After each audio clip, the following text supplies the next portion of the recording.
Before we jump in, I do earn a referral fee when you use the services and companies I demonstrate in the video, but there is no additional cost to you.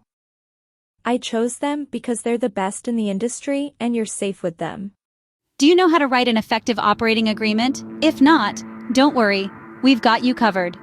An operating agreement, in essence, is the rule book for your business. It's a legal document that outlines the functional and financial decisions of a company, including rules, regulations, and provisions. Now, why is it so important? Well, it sets clear expectations and helps avoid internal disputes among members. It's the backbone of any well-run company, ensuring that all operations run smoothly and effectively. It defines the roles of members, their rights, responsibilities, and how profits and losses are distributed. It's like a compass guiding a ship, steering it away from potential conflicts and directing it towards its goals.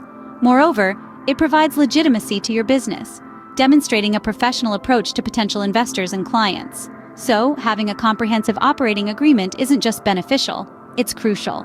So, let's dive into the step-by-step process of writing an operating agreement.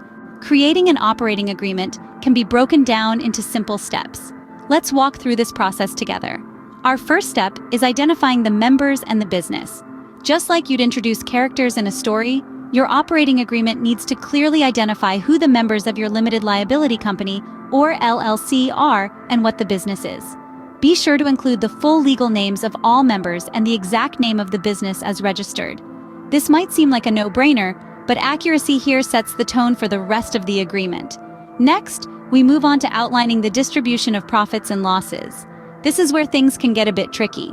Each member's share of the profits and losses needs to be clearly outlined. This can be an equal split among members or based on the percentage of each member's contribution to the company. Make sure to be clear and specific to avoid any future disputes. Our third step is describing the management and voting structure. The rules of governance for your LLC are established here. Who manages the company? How are decisions made? What voting rights do members have? All these questions need to be answered. You could opt for member-managed, where all members have a say in the day-to-day operations, or manager-managed, where selected members or hired managers take on this responsibility. Step 4 involves outlining the procedures for meetings. Regular meetings are an integral part of maintaining an effective LLC. Your operating agreement should detail how often meetings are held, who can call a meeting, and what constitutes a quorum for voting purposes. Don't forget to include how meeting notices are given and how minutes are recorded. Finally, we arrive at step 5, which is describing the buyout and buy-sell rules. These rules are like an exit strategy for your LLC. What happens if a member wants to leave the business, or if a member passes away? Your agreement should outline how a member's interest can be bought out and how their share can be sold. This is a critical step to ensuring smooth transitions and continuity for your business. Remember, each step is crucial to ensure a comprehensive and effective operating agreement. Each detail you put into this document can help avoid disputes and confusion down the line. It's like a roadmap for your LLC, guiding you and your fellow members on how to conduct business, manage changes, and ultimately succeed. So take your time, be meticulous, and create an operating agreement that will stand the test of time. While writing an operating agreement, it's important to know what to include and what to avoid.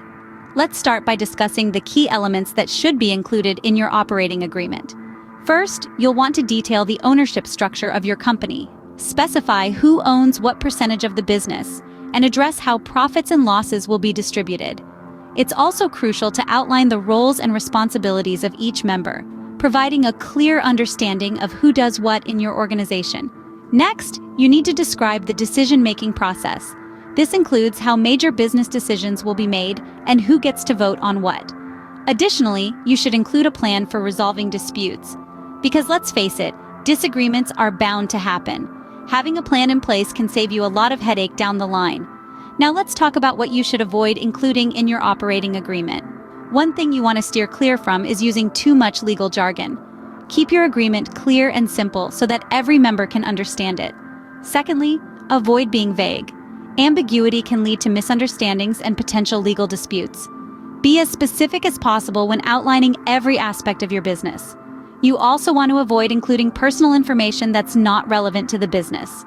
This includes things like members' home addresses or social security numbers. Remember, an operating agreement is a legal document that may be reviewed by other parties. so it's best to keep personal details to a minimum. Lastly, don't include anything that contradicts state law. If there's a discrepancy, state law will typically override the terms of your operating agreement. So it's wise to familiarize yourself with your state's laws before drafting your agreement. Being aware of these inclusion and exclusion points can save you from potential legal issues down the line. Remember, a well-drafted operating agreement can be the backbone of your business, providing guidance and clarity for all members involved. Even with the best intentions, mistakes can be made when drafting an operating agreement. Now, let's talk about some of the most common errors that can occur in this process. Firstly, the use of vague language. An operating agreement is not the place for ambiguity or uncertainty. Every term, every clause, every role and responsibility should be spelled out clearly and in detail. Remember, you're not writing a novel. You're crafting a legal document that will guide your business operations and resolve potential disputes. Secondly, missing important clauses can be a crucial oversight. Sure, every business is unique and your operating agreement should reflect that. However, there are some key elements that should never be omitted. These include provisions for how profits and losses will be shared, the process for making major business decisions, and what happens if a member wants to leave or if a new member wants to join. Another common mistake is failing to update the agreement regularly. Just like your business, an operating agreement isn't static. It should evolve as your business grows and changes. Regular reviews and updates are essential to ensure that the agreement continues to accurately represent your business and its operations. Now let's talk about the consequences of these mistakes. Vague language can lead to misunderstandings or disputes among members. Missing key clauses can leave your business vulnerable to unexpected situations, and an outdated agreement can lead to legal complications or even jeopardize your limited liability status. In short, these mistakes can cause unnecessary headaches, legal disputes, and can even threaten the very existence of your business. But don't be disheartened. These pitfalls are avoidable. Take the time to craft a detailed, comprehensive operating agreement. Seek legal advice if necessary.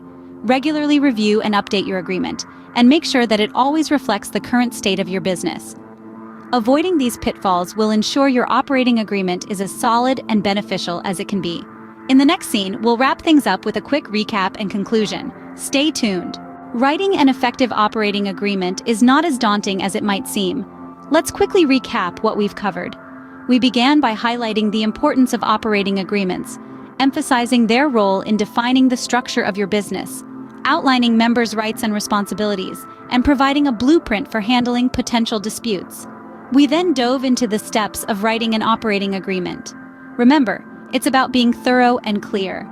We also discussed what to include, like allocation of profits and losses, voting rights, and procedures for meetings. Equally important is what to leave out. Avoid vague language and ensure every clause has a clear purpose. Next, we touched on common mistakes to avoid, such as neglecting to update the agreement or not seeking legal counsel. Remember, an outdated or poorly written operating agreement can lead to unnecessary complications. With the right focus and attention to detail, you can draft an operating agreement that serves your business well. Start crafting yours today.